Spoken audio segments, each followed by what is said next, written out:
பயிற்சி 5.1 question number 12. 3x² + 3 - pxy + qy² - 2px = 8pq. இப்போ இந்த கொஸ்டினில் பாருங்க, பார்த்தாலே தெரியும் நம்ம என்ன தான் கண்டுபிடிக்க போகிறோம். pqவை கண்டுபிடிச்சிட்டு என்ற சமன்பாட்டு வட்டத்தை குறிக்கும் எனில் p மற்றும் qவின் மதிப்பு காண்க. pq கண்டுபிடிக்கணும். அதுக்கப்புறம் மேலும் அந்த வட்டத்தின் மையம் மற்றும் ஆரம் காண்க. ஸோ மையம் ஆரம் போன 11வது கணக்கில் ஃபுல்லாக பார்த்துருப்பீங்க. அந்த ஃபார்முலா உங்களுக்கு நல்லா தெரிஞ்சிருக்கும். ஓகே, இப்போது கொஷின் எடுத்து வந்து எழுதிட்டு அது சமன்பாடு 1ன்னு பேர் வைங்க. இப்போ PQ கண்டுபிடிக்கிறதுக்கு நமக்கு 2 கண்டிஷன். ஒரு கண்டிஷன் x² = y². ஓகேவா? இந்த கணக்குதே டிஃப்ரெண்ட்டாக இருக்கும். ஸோ இதை பார்த்தோன்னே தெரியும் உங்களுக்கு இந்த ஃபார்முலா தான் யூஸ் பண்ணணும்னு சொல்லிட்டு. x² = y². இங்கே x² யார்? 3.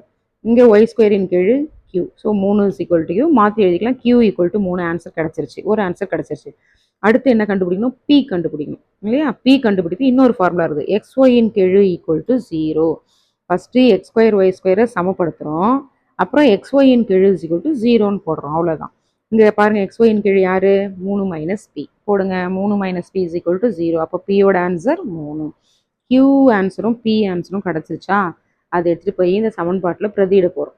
p வர இடத்துலலாம் 3, q வர இடத்துலலாம் 3ன்னு பிரதியிட்டோம்னா இந்த பாருங்கள், p, qவின் மதிப்பை சமன்பாடு 1ல் பிரதியிடலாம்.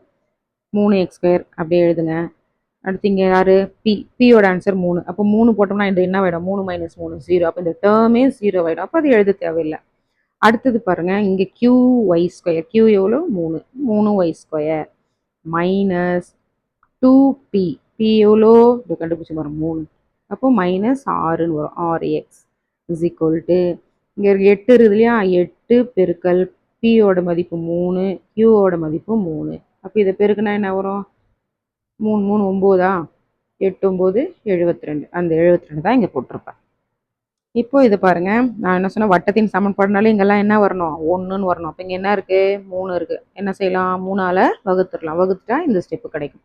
அப்படியே சைமல்டேனியஸாக இங்கே இருந்த தூக்கிட்டு இந்த மைனஸாக இங்கே விட்டு போட்டுறேன். ஒரு ஸ்டெப்பை ஸ்கிப் பண்ணுறேன். அவ்வளோதான். இப்போ g மதிப்பு, f மதிப்பு, c மதிப்பு கண்டுபிடிக்கணும். கண்டுபிடிச்சிட்டிங்களா?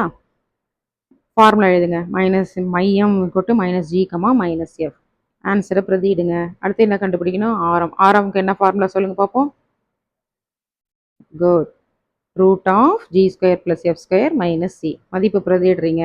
ரூட் எடுத்தால் ஆரம் 5ன்னு கிடச்சிருச்சு. ஸோ இதுதான் இந்த சம். இது ஒரு 5 மார்க்ஸ். மையம் கிடச்சிச்சு, ஆரமும் கிடச்சிருச்சு. இப்போ இந்த கணக்கில் PQ மதிப்பு கண்டுபிடிங்க அப்படின்னு கேட்டாலே நீங்கள் மைண்ட் பண்ண வேண்டிய ஃபார்முலா x² = y², xy = 0. அவ்வளோதான் இந்த சம். ஸோ இந்த பயிற்சி முடியுது. மொத்தம் 12 சம்மு. நல்லா போட்டு பாருங்கள். ஃபார்முலாலாம் நல்லா ரிவிஷன் பண்ணுங்கள். ஓகே.